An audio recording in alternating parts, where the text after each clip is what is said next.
अस्सलाम वालेकुम। नमस्ते, सत श्री अकाल। और आज एक और वीडियो और उसका टाइटल वीडियो का टाइटल है जी, India destroyed Pakistani propaganda with this air base and S-400 video. और करियर 247 की वीडियो है। जीरो जिन वीडियो का लिंक डिस्क्रिप्शन में मौजूद है। लाजमी इनको भी सपोर्ट करें, हमें भी सपोर्ट करें। मेरा नाम है राणा मुंदल, मेरे साथ है मोहम्मद समीर खोखर। वेरी सकता है Iqbal. So guys let's start. जब रात के अंधेरे में भी जब हम सूरज उगा देते हैं। जैसे आपने प्राइम मिनिस्टर मोदी को सुना कि पिछले कुछ दिनों में भारत ने कई बार रात के अंधेरे में सूरज उगा दिया है। ये ऑफ कोर्स किया गया था अंडर द प्रधानमंत्री अचानक दिन हो गया योजना। पाकिस्तान में लोगों ने काफ़ी लाभ लिया इसका, पंजीकरण भी कराया इसका। और पीएम मोदी ने रिसेंटली जिस तरीके से S-400 के सामने सैल्यूट किया है हमारे देश के जवानों को, और हमने दुनिया को एक प्रॉपर मैसेज दिया है कि पाकिस्तान जो क्लेम कर रहा था कि जिस एयरबेस को पाकिस्तान ने हिट किया है ये एब्सोल्युटली फाइन है। ये बहुत इंपॉर्टेंट है चाइनीज और पाकिस्तानी प्रोपेगेंडा को तोड़ने के लिए। और इंटरेस्टिंगली जब पीएम मोदी का ये स्पीच सामने आया, चाइनीज जो कंपनी है चेंगडो, जो ये इनके फाइटर जेट्स बनाती है J-17 या फिर J-10, इसके स्टॉक्स इंटरेस्टिंगली 7 से 8% गिर गए। तो इस वीडियो में हम बात करेंगे कि किस तरीके से भारत ने फाइनली इंफॉर्मेशन वॉर में पाकिस्तान और चाइना को एक बड़ा झटका दिया है। नाउ सबसे पहले तो ये इमेजेस देखिए, यहाँ पे आपको दिख जाएगा आदमपुर एयरबेस। यहाँ पर पीएम मोदी गए और यहाँ पर पीएम मोदी ने जाकर एक बहुत ही स्पेशल मैसेज सेंड किया है पूरी दुनिया को कि ये एयरबेस बिल्कुल ठीक ठाक है, कोई भी डैमेज यहाँ पर नहीं हुआ है। और ये जो इमेजेस सामने आई हैं ये बहुत आइकॉनिक है। फाइटर जेट्स के सामने पीएम मोदी खड़े हैं, जो S-400 मिसाइल डिफेंस सिस्टम है इसके सामने यहाँ पर खड़े हैं। और इससे देखो पाकिस्तान का प्रोपेगेंडा बुरी तरीके से डिस्ट्रॉय होता है, क्योंकि पाकिस्तान आदमपुर एयरबेस के बारे में ये सब बोल रहा था ना। अब यहाँ पे मैं चाहता हूँ ये वीडियो आप देखें। ये पाकिस्तान की एयरफोर्स का स्पोक्समैन है, नाम है इसका औरंगजेब, और इसका खूब मजाक उड़ाया गया था रिसेंटली। अब पहले कुछ सेकंड्स देखना, इससे ना आपको पता लग जाएगा पाकिस्तान की जनता कितनी अनपढ़ है, इनकी एयरफोर्स कितनी अनपढ़ है, और ओवरऑल इनकी जो भी मिलिट्री है ये लोग अपनी जनता के सामने कुछ भी अनाप शनाप बक देते हैं जिसकी कोई सेंस भी नहीं बनती। ये पार्ट सुनिएगा। Identifying S-400, attacking them is a easier part than identifying it on ground because it's mobile, it's a high value thing, and you guard it. It's kind of a center of gravity. So it's kind of a centre of gravity, मतलब कुछ भी बोल रहा है। mobile is high, it's a high value thing, and you guard it. It's kind of a center of gravity.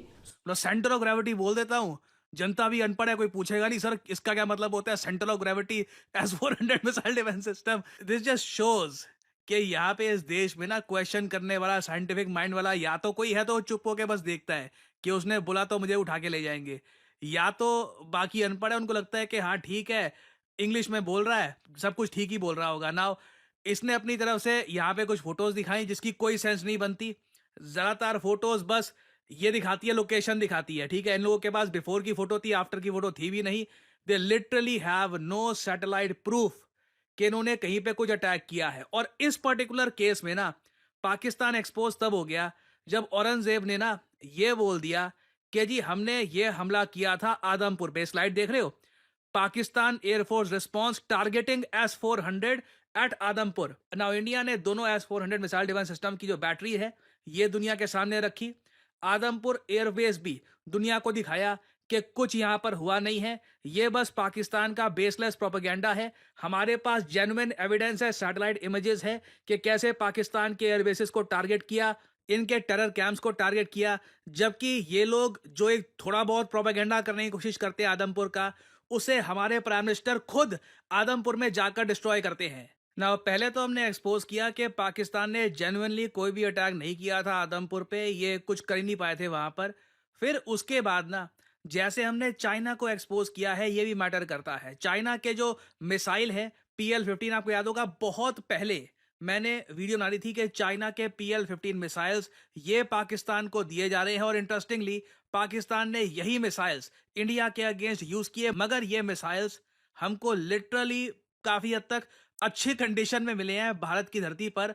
और जब दुश्मन का मिसाइल अच्छी कंडीशन में मिल रहा हो तो इसका मतलब एक ही है कि वो प्रॉपरली फंक्शन कर नहीं पाया, जो उसका काम था वो बिल्कुल कर नहीं पाया। और उसके बाद से आपने देखा होगा जो चाइनीज डिफेंस कंपनी है फॉर एग्जांपल चेंगडाओ, इसका शेयर प्राइस 8 से 9% गिरा है। बट अगेन देखो, मुझको ना यही बोलना पड़ेगा, ये शेयर प्राइस गिर गया है किसी कंपनी का, डसॉ का शेयर प्राइस गिर गया है, इसका गिर गया है, ये इतनी मतलब कन्विंसिंग आर्ग्यूमेंट नहीं है।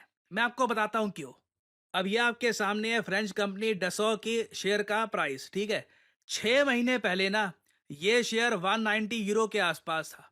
उसके बाद जब कंफर्मेशन आ गई कि इंडिया और परचेज करने वाला है रफाइल और ओवरऑल चीजें इनके लिए अच्छी जा रही हैं, सडनली हमने देखा ये शेयर 50% भागा है 6 महीने में।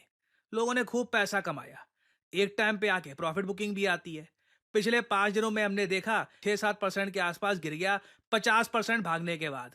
आई मीन ये कोई ज्यादा अनोखी बात नहीं है। कोई किसी ने भी अगर शेयर मार्केट में थोड़ा बहुत भी कुछ देखा हो उसको पता है दिस इज वेरी नॉर्मल। और फ्रांस में तो ये बात की जा रही है, जो ये हल्का सा करेक्शन डसॉ में आया भी था ना, उसका मेन रीजन यही है कि इनको उम्मीद थी कि इंडिया पाकिस्तान के साथ वॉर में फंस जाएगा, फिर डसॉ के और बहुत सारे फाइटर जेट्स हम ऑर्डर करते रहेंगे, इनका बिजनेस बढ़ता रहेगा। तो वो जो उम्मीद थी वो गायब हो गई, इसलिए डसॉ में उतनी तेजी नहीं आई, ठीक है।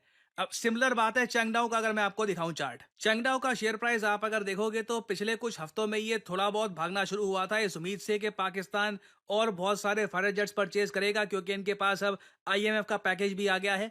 और अब जो रिपोर्ट्स आ रही है कि इनके फाइटर जेट्स गिरे हैं, इनके मिसाइल भी, इनके जो बाकी मिलिट्री इक्विपमेंट है ये भी प्रॉपरली फंक्शन नहीं कर पाए, तो इनका शेयर अब जेन्युइनली स्लाइड कर रहा है। बट अगेन इसको लेकर ना किसी को टारगेट करना, it does not make a lot of sense. But Pakistan की तरफ से वो लोग बार बार डसॉ कंपनी के शेयर प्राइस को पकड़ के बैठ गए थे कि देखो जी 5-6% नीचे हो गया, 5-6% नीचे हो गया। जबकि आप अगर सोच कर देखें, पाकिस्तान के लिए सबसे ज्यादा चिंता का विषय ये होना चाहिए कि HQ-9 एयर डिफेंस सिस्टम जो उन्होंने चाइना से परचेज किया है, जो दूर से लगता है कि S-300 या S-400 की एक सस्ती सी कॉपी बनाने की कोशिश करी गई है, इंडिया ने इसे एक सस्ते ड्रोन के साथ कैसे डिस्ट्रॉय कर दिया। ये जेन्युइनली पाकिस्तान को सोचना होगा। और एक्चुअली पाकिस्तान को ये भी सोचना होगा कि ये Chinese air defence system purchase कर क्यों रहे हैं, क्योंकि चाइना क्या खुद के एयर डिफेंस सिस्टम पे भरोसा करता है? तो इसका आंसर है नहीं। चाइना ने खुद भी तो लिया है ना S-400 मिसाइल डिफेंस सिस्टम। हमारे केस में तो देखो, हम तो साफ साफ कहते हैं हमारे पास long range air defence system है नहीं। हम अभी प्रोजेक्ट कुशा पर काम कर रहे हैं। प्रोजेक्ट कुशा के अंडर हमें उम्मीद है कि हम made in India long range air defence system खुद का बनाएंगे। ऑलराइट, चाइना ने तो खुद का बना रखा है, तब भी इन लोगों को इतनी ज्यादा इनसिक्योरिटी क्यों है कि इन्होंने S-400 मिसाइल डिफेंस सिस्टम अलग से जाकर रशिया से परचेज किया, चाहे उसके बदले में यूएसए के सैंक्शन भी झेलने पड़े। क्यों हुआ ऐसा? पाकिस्तान को सोचना होगा ना कि जब चाइना खुद के मिसाइल डिफेंस सिस्टम पे भरोसा नहीं करता तो पाकिस्तान क्यों कर रहा है? और जो रिजल्ट है ये सरप्राइजिंग नहीं है। और इंडिया तो अब ओपनली कह रहा है कि हो सकता है कि हम S-400 मिसाइल डिफेंस सिस्टम की और बैटरीज परचेज करें, इसकी परफॉर्मेंस बहुत अच्छी रही है। और मुझको यहाँ पर यह बोलना पड़ेगा कि वेस्टर्न न्यूज आउटलेट्स बिना वजह पाकिस्तान को ना इंफॉर्मेशन वॉरफेयर में फेवर कर रहे हैं। आप नोट करना, BBC ऐसे आर्टिकल छाप रहा है कि पाकिस्तान के लोगों ने कहा कि अचानक से आसमान लाल हो गया था, मगर ये लोग ये नहीं बता रहे कि इंडिया ने किस तरीके से पाकिस्तान का मिसाइल डिफेंस सिस्टम डिस्ट्रॉय किया। पाकिस्तान जो मिसाइल डिफेंस सिस्टम यूज कर रहा है, चाइना खुद उसका भरोसा नहीं करता। चाइना खुद S-400 missile defence system use करता है। और अब तो खैर रशिया ने रिसेंटली बताया जा रहा है, अगेन ये कंफर्म नहीं है बट कुछ सोर्सेज से बताया जा रहा है कि रशिया बिल्कुल S-500 missile defence system India के साथ मिलकर बनाना चाहता है। So India is very much sorted. Missile defence system के मामले में हमारे पास बहुत सारी ऑप्शंस हैं। प्रोजेक्ट कुशा के अंडर हम खुद काम कर रहे हैं अपने मिसाइल डिफेंस सिस्टम पर। S-500 पर भी काम कर सकते हैं इन द फ्यूचर हम विद रशिया। ऑब्वियसली यूएस को ये बात पसंद नहीं आएगी, बट मैं ये कहूंगा फाइनली हम लोग खुद अपने दम पर with proper evidence, with raw truth Pakistan को इंफॉर्मेशन वॉरफेयर में भी हरा रहे हैं। आप लोग यकीन नहीं करेंगे कितने सारे लोगों से मैं मिलता हूं और उनसे बात करता हूं और उनका एक ही सवाल होता है कि करियर में अब क्या करें। यू नो व्हाट, मुझे मैथमेटिक्स इतना अच्छा लगता नहीं है, कोडिंग वगैरह। जी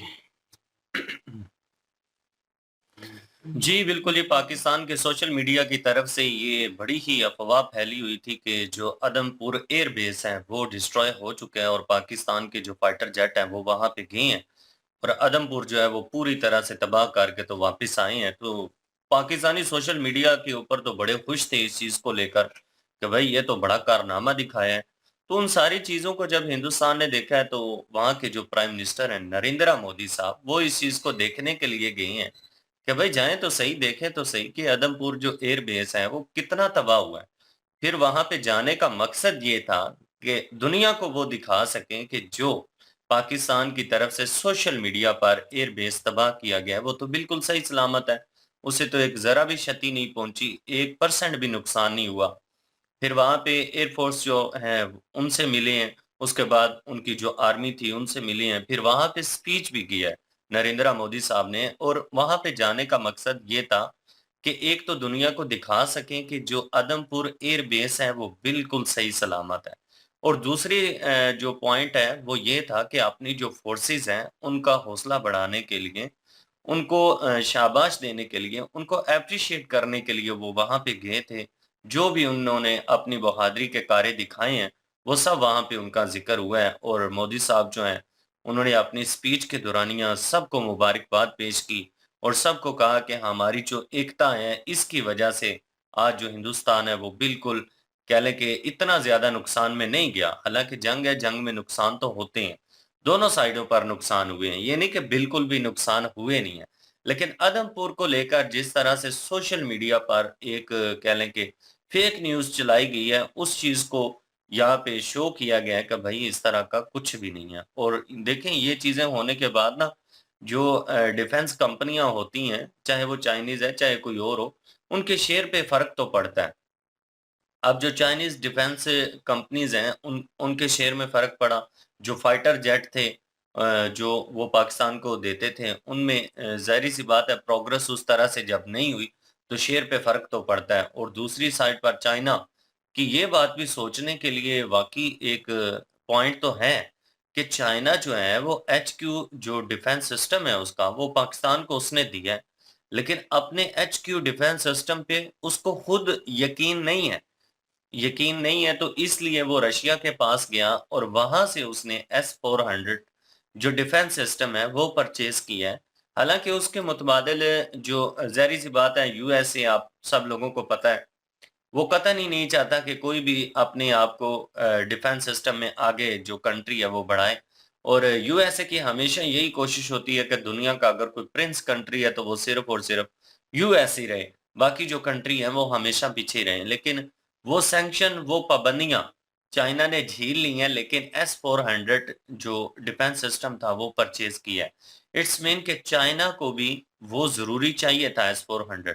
और S-400 के ऊपर कॉन्फिडेंस जो है, एतमाद जो चाइना का वो ज्यादा है, बजाय इसके कि जो उन्होंने अपना डिफेंस सिस्टम तैयार किया उसके। वो डिफेंस सिस्टम हमें दिया गया जी कि जिसके ऊपर खुद चाइना को यकीन नहीं है। उसके बाद चाइनीज जो हैं उनको पाबंदियां सहने के बावजूद भी अपने आप को डिफेंस में उनकी कोशिश है कि मजबूत से मजबूत करें।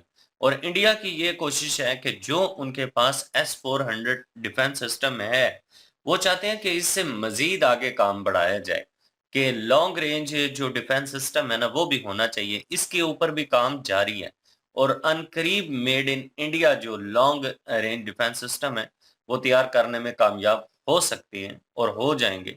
तो ये सारी ट्रेनिंग जो है वो युद्ध में देखने के लिए मिली हैं, और ये बड़े अहम पॉइंट थे जो प्रशांत सर जो हैं उन्होंने हमारे साथ शेयर किए हैं। बिल्कुल जी। और सबसे पहले तो ये कहूँगा कि पाकिस्तान के पास S-400 है ही नहीं है, और S-400 के मुकाबले में कोई डिफेंस सिस्टम भी नहीं है। ये तो पहले भी हमने कितनी दफ़ा वीडियो पहले भी की है, उसमें भी बताया गया है कि S-400 के मुकाबले में कोई भी डिफेंस सिस्टम पाकिस्तान के पास नहीं है। जो HQ-9 है जो, वो उसकी रेंज जो है वो कम है, वो S-300 की कॉपी है समझ लें। S-300 नहीं है, क्योंकि S-300 तो ज़ाहिर है वो भी रशिया का ही है, लेकिन S-300 की कॉपी है, मतलब उसके मुकाबले में आता है। लेकिन S-400 भाई उससे ऊपर है। S-300 किधर किधर है, तो S-400 किधर है? और उसके बाद S-500 जो है अभी उसकी बनाने की तैयारियां शुरू हैं। तो पाकिस्तान कितना है डिफेंस सिस्टम में पीछे, ये तो सबको पता है भाई, गूगल में लिखा हुआ है सारा कुछ देखा है, मैंने भी रिपोर्ट देखी है। तो पाकिस्तान जो है वो काफ़ी पीछे है डिफेंस सिस्टम में, और पाकिस्तान भी S-400 खरीदना चाहता था लेकिन पाकिस्तान खरीद नहीं पाया। चाइना को भी पता है कि भाई उनका जो HQ-9 है वो S-300 के मुकाबले में है। S-400 की ज़रूरत उनको भी है। चाइना ने भी ज़ाहिर है S-400 ले लिया रशिया से, तो ज़ाहिर है हर कोई डिफेंस अपना बेहतर करने की कोशिश करेगा। S-500 आएगा तो वो चाइना फिर से परचेज़ कर लेगा उनसे। लेकिन पाकिस्तान क्यों नहीं परचेज़ कर पा रहा, वो सबको पता है कि सैंक्शन। अमेरिका अमेरिका कभी भी हमें रशिया से ये खरीदने नहीं देगा S-400।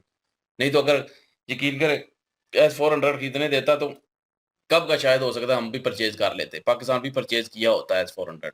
लेकिन भाई हमारे जो समझ ले आगे आगे। वो जो है वो चाहता है कि ये रशिया के साथ जो है वो ट्रेड ना करे, रशिया से जो है वो हथियार ना ले। तो इस वजह से जो है वो अगर S-400 खरीदता तो पाकिस्तान पे सैंक्शन आ जाने, पहले ही जो है IMF कर्ज़ा दे रहा है तो वो भी ना देता। और उसके अलावा जो है वो कोई भी जो है वर्ल्ड बैंक भी कर्ज़ा ना देता, तो पाकिस्तान जो है वो इस वजह से खरीद ही नहीं पाया S-400 रशिया से कोई भी इक्विपमेंट जो है वो नहीं खरीद पाया। हालाँकि खरीदना चाहिए था, ये मुल्क की ज़रूरत है और अभी जो है वो पाकिस्तान को इस बारे में सोचना चाहिए कि उनके HQ-9 ने क्या किया। ठीक है, कोई भी नहीं रोक पाया और सारे जो है वो टारगेट पे लगे हैं जाके। और वो तो बात बिल्कुल ठीक है कि जी भाई, जी रात को जो है वो लगे हैं मिसाइल और जो है वो तबाही तो हुई है, जो पहली दफ़ा जो है वो जितने भी मिसाइल मारे गए थे वो सारे लगे हैं। तो हमारा एयर डिफेंस सिस्टम जो है वो काम नहीं किया, क्योंकि हमारा एयर डिफेंस सिस्टम उनको काउंटर करने के लिए नहीं था। हमारा जो है वो छोटे-मोटे काउंटर करने के लिए था, क्योंकि S-300 की कॉपी था। लेकिन ये है कि इंडिया के पास S-400 है। उन्होंने जो दिल्ली की तरफ मिसाइल जा रहा था उसको भी जो है वो इंटरसेप्ट किया है। भाई सरसा के मुकाम पे जो है वो किया था। तो भाई वो S-400 का मुकाबला HQ-9 तो बिल्कुल भी नहीं कर पाएगा। तो इसलिए पाकिस्तान को जो है वो इस चीज़ पे गौर करना चाहिए कि कल को जो है वो फिर से ज़रूरत पड़ सकती है, तो S-400 जो है वो पाकिस्तान को परचेज़ करना चाहिए। अमेरिका को जो है वो थोड़ा, या अमेरिका से ये ले लें फिर कोई डिफेंस सिस्टम, अगर अमेरिका देता है तो। मतलब लें ना फिर, या अगर अमेरिका नहीं देता तो कहें भाई हम रशिया से लेने लगे हैं अपने मुल्क की हिफाज़त के लिए, लें, रशिया से ले लें, तो चाइना के थ्रू ले लें। लेकिन जो है वो ये पाकिस्तान को सोचना पड़ेगा अब। बाकी रही बात ये अपना, मोदी जी गए हैं आदमपुर में और आदमपुर में जाके जो है उन्होंने तकरीर भी की है। आदमपुर में जाके वो एक किस्म का उन्होंने हौसला अफ़ज़ाई भी की है और ये भी दिखाया कि आदमपुर में कोई नुकसान नहीं हुआ और S-400 की जो बैटरीज़ थी वो पीछे खड़ी की हुई थी। और उसके बाद जो है वो अपना जहाज़ भी था MiG-21 शायद, वो भी खड़ा हुआ था पीछे और वो सारी जो है वो उन्होंने दिखाया कि ये देख लें जी सही सलामत है। और बाकी जो है वो पाकिस्तान ने क्या आगे से रिप्लाई किया है, क्या नहीं करना, इस बात पे भी ज़ाहिर है होगी ना। ये पाकिस्तान का एक दावा है ना कि आदमपुर को जो है वो हमने टारगेट किया है। आदमपुर में हमने नुकसान किया है, आदमपुर में हमने S-400 को मार गिराया है। मतलब S-400 का अब पाकिस्तान जो है वो दावा क्या करता है, क्या इस पे रिप्लाई करता है, वो तो देखेंगे अभी। लेकिन ये है कि जो बैटरीज़ हैं मतलब कि S-400 की पीछे खड़ी हुई हैं, तो वो तो ज़ाहिर है एक S-400 जो पूरा एयर डिफेंस सिस्टम है वो खाली यही नहीं है। वो तो 5-6 इक्विपमेंट होते हैं ना। तो पाकिस्तान अब मेरे ख़्याल में हो सकता है, मैं एक न्यूज़ देख रहा था उसमें पाकिस्तान का ये कह पाकिस्तान रहे थे, एक-एक करके खरीदेगा। नहीं, नहीं, वो इकट्ठा खरीदना होता है ना, महँगा है ना। फुल पैकेज तो फुल नहीं है। पैकेज खरीदना होता है। नहीं, मैं ये बात नहीं कर रहा, मैं ये बात कर रहा हूँ कि एक न्यूज़ देखी थी और उसमें कह रहे थे कि जी, ये सिर्फ़ जो है वो पाइप खड़े कर दिए हैं सिर्फ़ एक, बाकी जो 5 जो और पॉइंट्स हैं वो किधर हैं? तो पाकिस्तान का ये दावा जी, वो कह रहे थे कि पाकिस्तान ने जो है वो उनके सिग्नल वाला जो होता है ना, वो तबाह किया है। तो बाकी ये जितने मिसाइल हैं ये तो इंडिया खुद भी बना सकता है, लेकिन वो परचेज़ करना पड़ता है। तो लेकिन ये इसमें कितनी सच्चाई है भाई, अभी हमें भी, मुझे भी नहीं पता। मैंने तो एक उड़ती-उड़ती खबर सुनी थी। लेकिन ये है कि इंडिया ने, मोदी जी ने जो है वो जाके बता दिया है जी आदमपुर में कोई नुकसान नहीं हुआ, आदमपुर जो है वो सेफ है। तो अब जो है वो अगर पाकिस्तान क्लेम करे तो पाकिस्तान को ज़ाहिर है सबूत देने पड़ेंगे। अगर सबूत होंगे तो वो देंगे, नहीं होंगे तो फिर चुप करेंगे। नहीं होंगे तो सोशल मीडिया पे तो जाके वही ना, देख ले। सोशल मीडिया पे जाके देख लेना आप लोग भी। तो आजकल हर दूसरा-तीसरा बंदा सोशल मीडिया देख रहा है। तो बहरहाल ये है कि इन्होंने वीडियो जो है वो अच्छी बनाई है और अगर नहीं नुकसान हुआ, अगर कुछ भी नहीं हुआ तो ज़ाहिर है तभी इसलिए गए हैं ना वो वहाँ पे, और साफ नज़र भी आ रहा है कि कोई नुकसान नहीं हुआ। हुँ। बिल्कुल जी, ये तो सिचुएशन जो है दोनों तरफ ऐसी चल रही है, एक किधर से खबर आती है, एक उधर से आती है और दोनों को कंपैरिज़न कर अब दिया ये एक जाता और है। न्यूज़ भी है भाई, इंडियन चैनल ही नहीं ओपन हो रहे पाकिस्तान में, जिनकी हम वीडियो लेके आते हैं, अब हमें जो है रफड़ डल गया। यार उधर ब्लॉक हो तब भी रफड़, इधर ब्लॉक हो तब भी रफड़। अब मुझे ये समझ नहीं आ रही कि क्या हम बीच में क्यों रगड़े जाते हैं? बीच में हम फँस गए हैं। आम आवाम ही आम जनता ही रगड़ी जा रही है, हमेशा ही यही होता है जंगों में। और मैं इसीलिए बार-बार कहता हूँ कि उम्मीद करता हूँ कि हालात बेहतर हों और दोनों मुल्क जो हैं कोई न कोई मुआहदा करके इस चीज़ को रिज़ॉल्व करें हमेशा के लिए। ये बार-बार इसीलिए कह रहा हूँ क्योंकि आने वाले वक़्त में और चीज़ें जो हैं वो कॉम्प्लिकेटेड होती जाएँगी। ये लॉन्ग टर्म पे जो हो गई अगर तो भाई हमेशा के लिए एक चीज़ जो है वो ब्लॉक होगी तो फिर वो हमेशा के लिए ख़त्म ही हो जाएगी वहाँ से। समझे नापैद ही हो जाएगी। ये सिचुएशन चल रही है बहरहाल कॉम्प्लिकेटेड है, मसले-मसाइल हैं, उन लोगों के लिए नहीं है जो ऊपर बैठे हुए हैं, उन लोगों के लिए है, जो हम जैसी जनता जो है वो बीच में पिस रही है। और उम्मीद ही कर सकता हूँ कि हालात बेहतर हों और ये चीज़ें जो है रिज़ॉल्व हों और हमारे लिए थोड़ी आसानियाँ पैदा हों। बाकी शान साहब ने थोड़ा बहुत चीज़ों को इलैबोरेट किया है जो ब्रीफिंग बताई है पाकिस्तानी लोग जिस तरह की बातें कर रहे हैं और ब्रीफिंग को सुनते हैं, तो भई उनको क समझ जो है वो कम ही आती है क्योंकि मिलिट्री लैंग्वेज जो है ज़्यादा इंग्लिश के वर्ड जो है इस तरह के बोलते हैं और बोलने के बाद ऐसा एलैबोरेट करते हैं, ऐसा डिस्क्राइब करते हैं कि लगता है कि सब कुछ ठीक हो रहा है और जी बिल्कुल ओके है जी। लेकिन जब दूसरे मीडियाज़ देखते हैं आप, तो फिर भाई कंपैरिज़न करना मुश्किल हो जाता है। फिर बंदा कहता है इसकी खबर पे यकीन करें या उसकी खबर पे यकीन करें। तो कुछ लोग तो वो कबूल वतनी का जज़्बा लेकर ही बिलीव कर रहे हैं। बाकी मुझे लगता है कि कहीं न कहीं उनको भी बिलीव नहीं है क्योंकि अगर ये सिस्टम काम कर रहा होता डिफेंस सिस्टम डिफेंस और सिस्टम है ही नहीं है ना मतलब पाकिस्तान का, तो लो चाइनीज़ है था ना, ना, लो है। चाइनीज़ तो कहते हैं ना चले तो चाँद तक, ना चले तो शाम तक। तो वो इन्होंने कॉपी भी बनाई है भई तो वो भी ओरिजिनल। तो आप इस चीज़ से ये बड़ा ऑथेंटिक पॉइंट उन्होंने मेंशन किया बीच में कि अपना डिफेंस सिस्टम चल नहीं रहा। और उन्होंने जनाब रशिया से फिर क्यों इस चीज़ को मँगवाने की कोशिश की है? क्यों उनसे राब्ता किया और उनको कहा? मतलब कि अपने सिस्टम में प्रॉब्लम थी, अपने सिस्टम में वो पावर नहीं थी, वो एबिलिटी पावर नहीं नहीं थी थी। कि मतलब उस चीज़ को वो टैकल कर सकता प्रॉपर वे में। टेक्नोलॉजी जहाँ पे हम नाम ले लेते हैं, हम कहते हैं हाली इक्विपमेंट खड़े कर दें और उस तरह के लगने चाहिए और बिल्कुल उस तरह की शेप हो, थोड़ा बहुत वैसे ही रिएक्ट करे, तो भाई वो ओरिजिनल अब चीज़ जो ही होगी। पाकिस्तान के पास है वो ब्रह्मोस को तो नहीं रोक सकता ना। नहीं मुश्किल है। सीरियसली कह रहा हूँ क्योंकि एस-300 उसकी रेंज ही कम मेरे है। ख़्याल में छोटे जो ब्रह्मोस तो मिसाइल है ना भाई उसके लिए तो मेरे ख़्याल में एस-400 500 की ज़रूरत पड़ेगी। बिल्कुल, क्योंकि भाई उससे कम तो कभी भी नहीं उसको इंटरसेप्ट कर पाएगा। वो बला है और भाई उसको रोकने के लिए जितनी पावर में वो होगा उतनी पावर आपको बिल्कुल। चाहिए होगी और उतनी स्पीड जो है वो चाहिए होगी उस चीज़ को टैकल करने के लिए और उसमें ये ये थोड़ी चीज़ है कि पाकिस्तान को सोचनी चाहिए ना, अब ये डिफेंस सिस्टम को ये मजबूत करने के लिए अब ये अमेरिका से डरते रहेंगे तो फिर जो है वो परचेज़ तो नहीं कर पाएँगे ना। ये भाई सैंक्शन पहले लगती थी ना तो थोड़ा बहुत जो है ना मुल्क कर लें। मुल्क की बात हो रही है ना तो पाकिस्तान थोड़ा बहुत अपने पाँव पे खड़ा होता और थोड़ा स्टेबल होता और इस तरह के हालात होते कि हम थोड़ा बहुत किसी के साथ जो है वो शोल्डर के साथ शोल्डर लगा के खड़े होते और फिर वो सपोर्ट भी करता और फिर हम थोड़ा ताकत में होते तो फिर हम ये हरकत कर सकते थे कि सैंक्शन जो है अपने ऊपर लगवा लेते। लेकिन ये है कि ये अपना डिफेंस सिस्टम जो है और बेहतर कर लेते और उस मेयार का कर लेते कि हम जो है बड़े से बड़ा मिसाइल जो है फायर हो वहाँ पे जैसे ब्रह्मोस है और वो अगर फायर होता है तो वो उसको भी जो है रास्ते में टैकल कर सकते हैं उस चीज़ को। और ये चीज़ जो है ये नहीं कर सकता अभी पाकिस्तान एवरीवन नो दैट कि यार वो सैंक्शन क्यों लगेंगे आईएमएफ से कर्जा ले रहे हैं तो लेके खा रहे हैं ये तो पाकिस्तान रियलिटी है। मजबूर है ना, वो सैंक्शन तो से डरता है। तो इंडिया ये देख लें, इंडिया सैंक्शन हालाँकि इंडिया को भी जब एस-400 खरीदने की रशिया से सीमेंट की बारी आई थी, तो इन पे भी जो है ज़ोर डाला गया था। फिर भी तो उन्होंने लेकिन लिया। इन्होंने लिया। उनके पता नहीं कोई है उनका नाम मैं क्लिप देख रहा था शॉर्ट्स में ही आया था। वो काफ़ी बीमार हो गए थे और उनको वो नालियाँ लगी हुई थी और उसके बावजूद वहाँ पे उनको लाया गया। कोई कह लें कि कट हो रहा था, कोई चीज़ थी और वहाँ पे उनको कह लें कि खिराज तहसीन पेश किया गया एक किस्म का, कि उनकी वजह से उन्होंने सेक्शन जो है उन्होंने कहा कि ये नहीं चूज़ करना होता है ना, तो डिफेंस सिस्टम में बंदे होते हैं, उन्होंने चूज़ करना होता है क्या चीज़ हमारे लिए अच्छी है, क्या फ्यूचर के लिए क्या उसमें से जो है ये एस-400 जो है उन्होंने चूज़ किया था, उन्होंने कहा था ये काम आएगा और ये अच्छी मशीनरी है। इसमें जो एबिलिटी है, वो आने वाले वक़्त में आपको जो है क्योंकि दुनिया में देखा जाता है कि लेटेस्ट मिसाइल जो हैं वो किसके पास है और कौन-सी कंट्री जो आपके ऊपर अटैक कर सकती है, उनका डिफेंस सिस्टम क्या है, उसके ऊपर आपको चीज़ लानी पड़ती है। तभी आप जाके उसको टैकल कर सकते हैं। अगर आप उससे नीचे होंगे भाई वो तबाह व बर्बाद कर देगा आपको। एस-400 अगर वो ना परचेज़ करते इन दैट टाइम वो फैसला ना लेते। उस वक़्त तो वो काफ़ी बीमार थे, मैंने वो विज़ुअली देखा थोड़ा बहुत, नाम मेरे ज़हन में नहीं आ रहा सॉरी। लेकिन ये है कि वो उनको उन्होंने मतलब क्रेडिट दिया है गवर्नमेंट ने, कि आपकी वजह से आपने उस वक़्त सही फैसला किया और ये सही चीज़ जो है, सही जगह पे इम्प्लीमेंट हुई।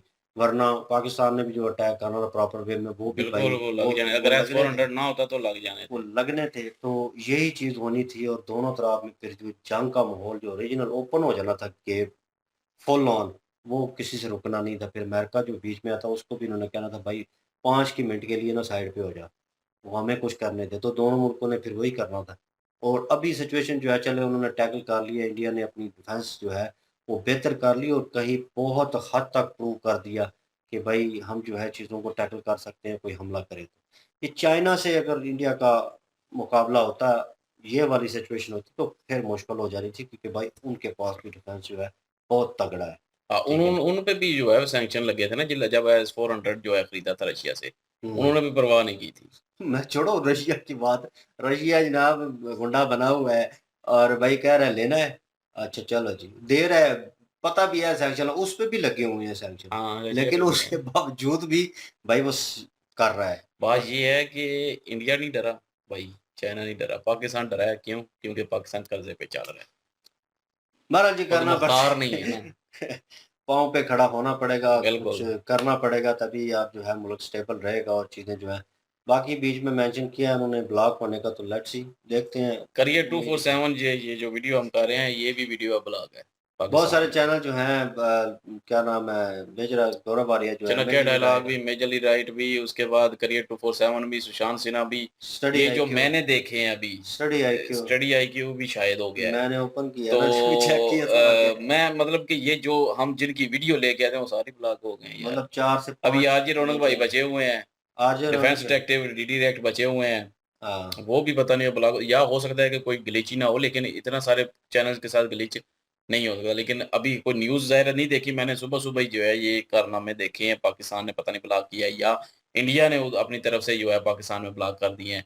ये अभी कोई कन्फर्म नहीं है, लेकिन ये है कि अभी हमारे पास ये ओपन नहीं हो रहे हैं और हमें भी जो है वीपीएन लगा के डाउनलोड करनी पड़ेंगी वीडियो, क्योंकि हमारे लिए तो ज़रूरी है भाई।